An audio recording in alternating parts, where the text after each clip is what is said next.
Hello everybody, welcome back to War Thunder, and in today's video I'm gonna be going over a match that ended up being the highest ever kills I've achieved in a ground forces match, and also was the highest score I've ever achieved in a ground forces match. So just before we get started here, I'm gonna pose a question to you guys.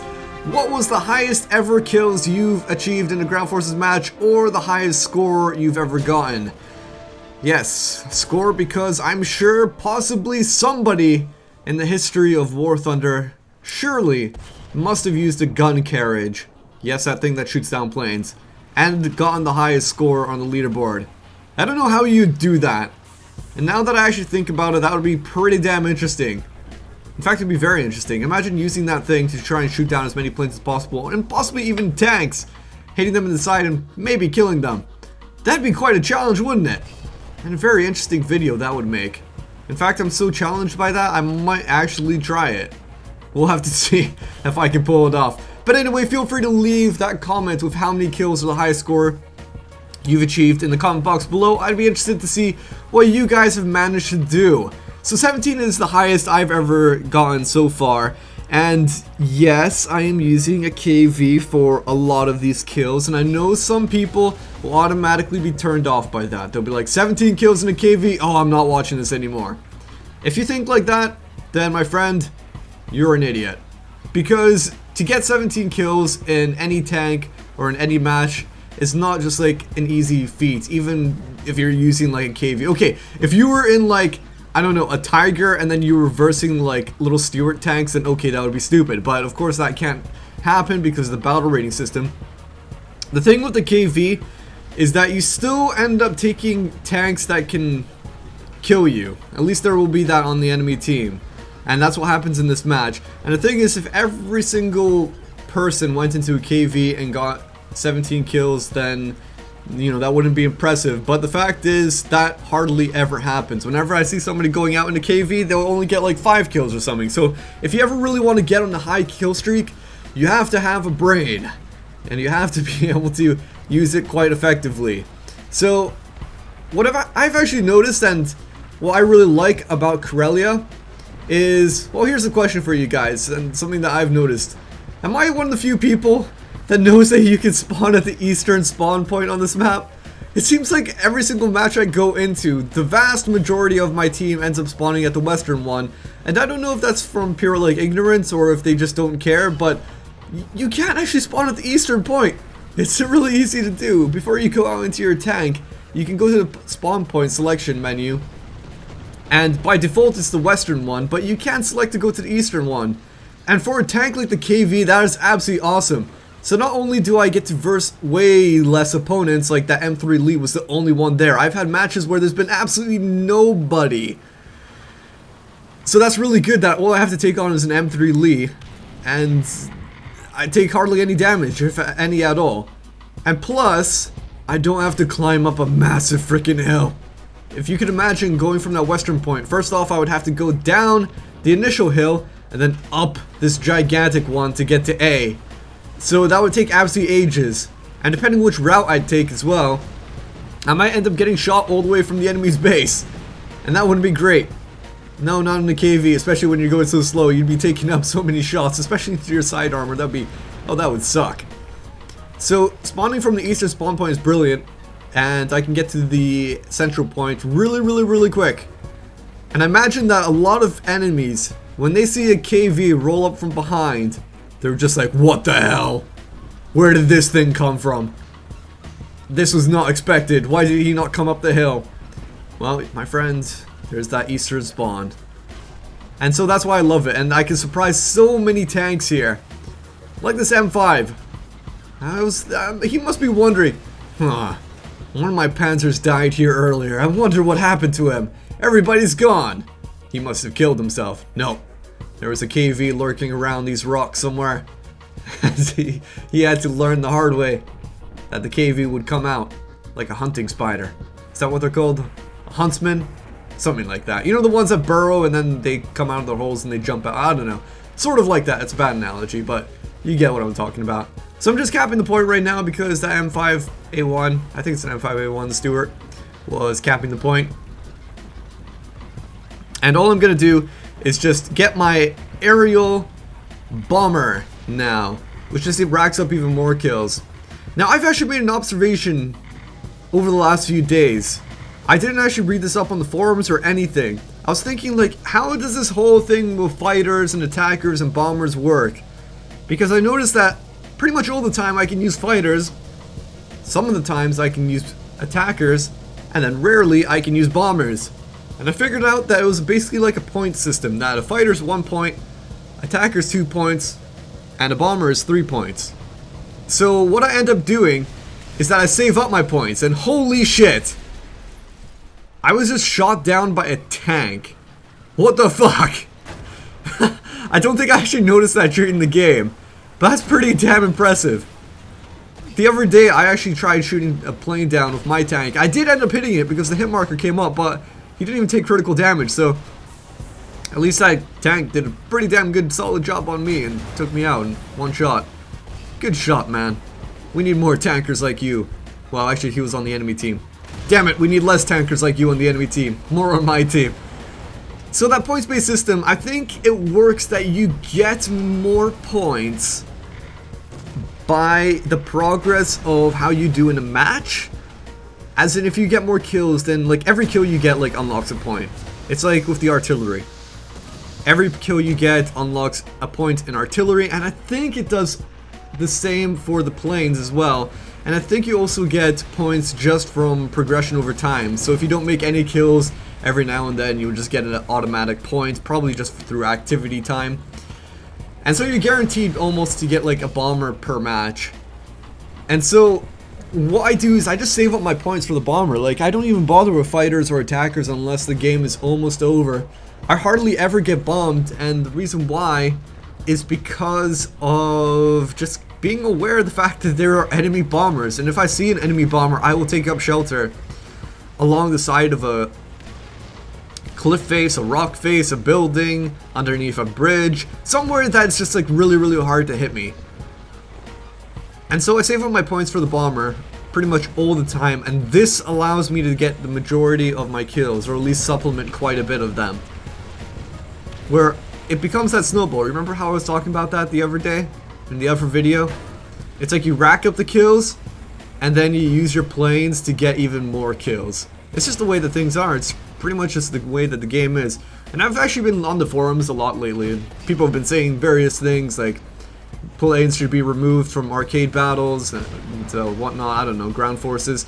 I don't know. The thing is, that would never happen. As much as people complain about it, as much as people hate artillery or planes, the fact is, Gaijin is not gonna remove it. There's been too much work put into it for them to just remove it. It's not gonna happen, and with population numbers increasing in War Thunder, they're probably not gonna change it. If population was decreasing, like a massive decrease, and nobody was playing ground forces, then maybe they would actually do something about it at that point. By the way, I just got killed by a panzer. See, something can actually take me on. Oh shit, that's the big panzer with the giant gun. No wonder I died. Yeah, I got in a bit of an awkward position there. But so, planes and artillery would never be removed, and I see a lot of people complaining about this. Ooh, this is something that I learned recently as well. I'll talk about it in just a second. As you can see what I'm doing, I'm trying to get up the halfway mark of ammunition, because one of you guys actually let me know, and I was hearing it every now and then. People were saying, like, you know, sporadically every now and then people would say, you know, if you take half ammunition, your durability will go up and some of your ammo racks won't be filled and you won't get one shot at all the time. And I didn't really pay that much attention to it until I just kept on hearing about it, and people, it just added up, you know? And so I tried it out myself, and this is something that you can actually notice. Oh crap, god damn it, my bomber. When you take half the amount of ammunition and you have the internal view toggled, you can actually see empty ammo racks. So that's brilliant, and a lot of times I find that they are, ooh, I hope I'm not making an incorrect generalization here, but I usually notice that they're emptied on the left hand side of your tank, which means that on the right hand side of your tank you should not face that towards the enemy, or else they'll still be able to shoot you out. I can't really see it too well right now on this one because Well, I'm not looking properly, but I think I see some gaps on the left-hand side. I think that might be where the ammo is gone. Because the idea behind it is that the ammo racks that get emptied when you have half ammo are the ones closest to the loader. Yeah, I think that's the one on the left-hand side that's emptied. Yeah, it looks like it. So my generalization was correct. I don't know if there's like any specific tanks where it's the opposite, where the right-hand side is, but I think everything that I've noticed thus far, the left-hand side has been emptied before the right-hand side. So overall lesson to be learned, don't show your right-hand side. And I think I've actually noticed, I have noticed a difference. Oh shit, bombs. No! Oh fuck. Okay, that was a little bit of a dirt moment. Took out my tank and instantly bombed, didn't even make a kill. And here's me saying a few minutes ago that I almost never get bombed. Okay, if there's one thing about the balance of bombers is that, okay, the fact is that they'll never be removed. It's simple as, because Gaijin has put so much work into it, and especially this whole thing about mixed ground battles, and that was like a big selling point about tanks when it first came out, that planes would be in the same match and yada yada yada. But, so it's never going to be removed, so the best thing that you can do is kind of, what's the word for it? It starts with a C. Oh god, I can't remember. No, I can't remember, this is embarrassing. Meeting halfway. I can't remember. So, the best thing that they could do is just balance it up. And, for example, I have a really big problem with bombers that spawn behind enemy lines. Like, I get really annoyed about that. So, if I spawn at the eastern point, and I'm heading towards A, then if a bomber comes up behind me, I think that's a little bit dumb, in my opinion. And it also happens from the western point as well, where they sometimes come behind you.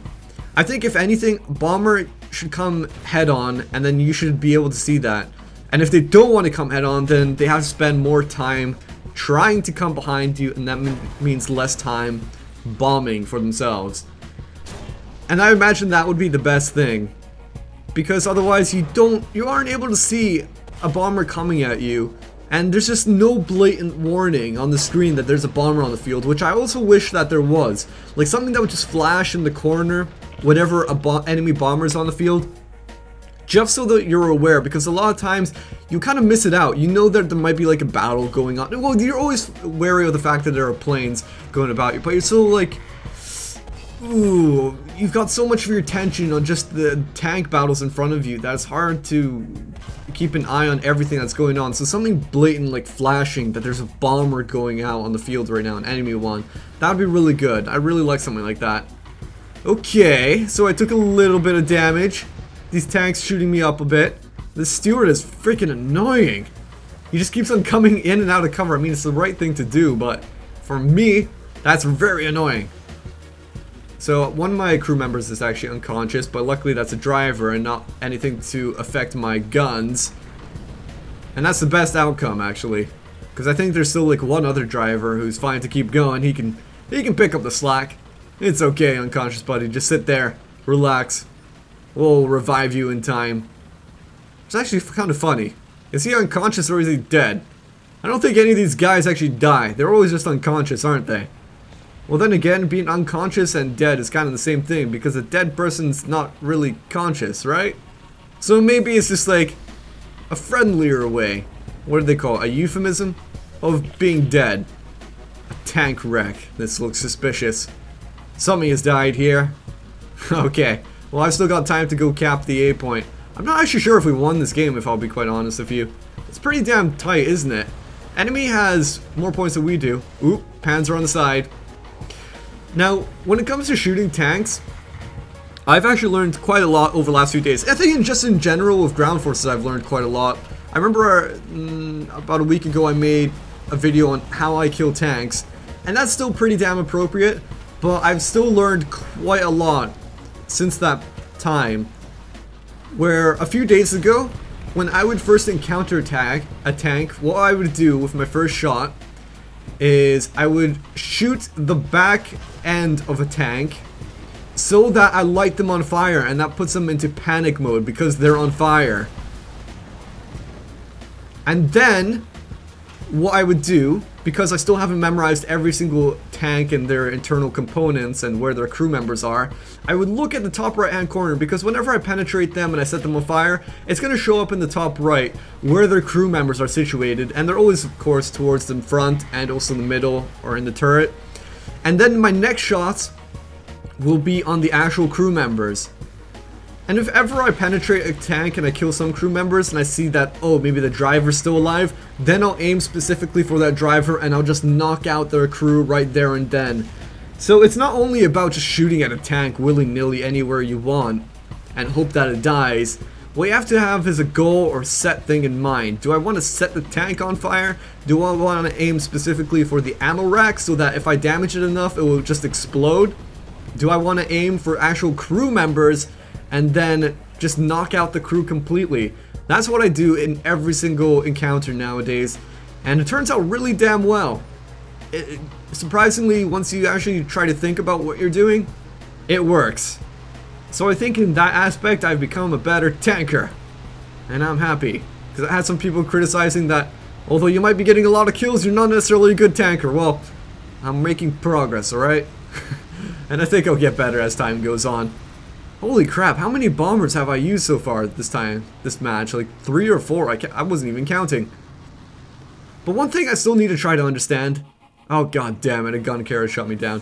One thing I need to still try to understand is how do the bombers work? Because sometimes when I get them, I'll have like a loadout with 2 bombs, and then other times I'll have a loadout with 8 bombs. What? I want 8 bombs every time. Okay, maybe the 8 bombs aren't going to be as powerful, I don't know, but I think I'd still prefer 8 bombs. Just for the chance of bombing more people and doing more damage. I don't know how that works. If you know, please let me know. I know that somewhere out there, somebody knows more than I do. So I'd be interested to see. I want to become like an encyclopedia of knowledge. So, I figured out that that gun carriage was down there. That's a really nice thing that I like about being in a bomber plane. You can actually do something a little tiny bit abusive. When you're in a bomber, you can highlight somebody, so as in lock a target, and then once you get out of that bomber, you'll still be locked onto them even though you can't see them, which makes it kind of a little bit cheaty, because then you can basically see somebody without seeing them on the minimap. And then like that gun carriage, for example, I could have like highlighted him, and then I know exactly where I need to go as soon as I'm back in my tank to screw him up. Oh dearie me. Oh dearie me, this Panzer is so screwed. I think I must have screwed it up something with his horizontal movement on his turret, because he can't rotate it at all. Why am I shooting into the backside? He's already set on fire. If anything, I should be aiming for his crew. Ooh, there we go! That's what I'm looking for. Right in the front. And that's it. Game is over with one final kill at the very last second. How many kills did I make? I made 17, and I died 2 times. The second one was kinda shitty, because I didn't even get to do anything with my tank.